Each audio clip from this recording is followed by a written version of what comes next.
Me again. How is everyone doing?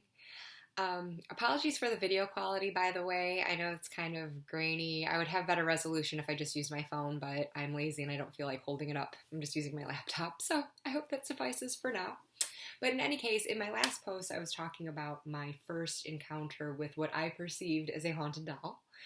And another old memory that was dug up as I was reading Shani's book, Mandy, was my first encounter with what I perceived as a haunted object or a potentially haunted object. And I think that was the first time I ever had that idea that just a physical object could have something attached to it just by virtue of who had owned it before or where it had been. And that's an idea that's explored a lot in Shani's book. And so I just remember back in 6th grade, I had a class where we could earn fake money by doing little jobs around the classroom that helped the teacher out, and you could save your money, and there were different privileges I guess we could buy with the money. I can't think of anything else offhand that we would use it for, but the big thing was for these auctions where we could bring in stuff from home that we didn't want anymore, and they'd all be displayed on a table, and we could walk around and look at everyone's stuff and bid on it. And you all know how auctions work. So there was this one little porcelain lamp that had a pretty exotic design on it.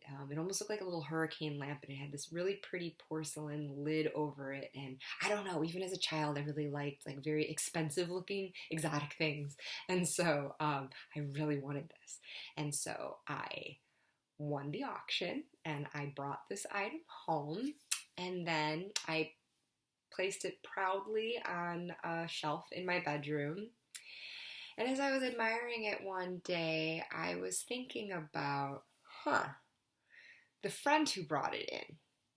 It's a friend of mine who would always entertain us with these really good ghost stories, like true life ghost stories at our slumber parties. Again, I'm talking about my childhood slumber parties. I'm so sorry. But yeah, it was another slumber party. We did a lot of those. And so she had all these great stories about her grandma's house. Her grandma had a lot of encounters and people who visited there. And apparently there was a lot of activity in her grandma's basement. And so, we lived for these stories. It just made it so fun in these late nights when you're up late and it's dark and you're just all in your sleeping bags and curled around and just wanting to get scared for the adrenaline rush of it.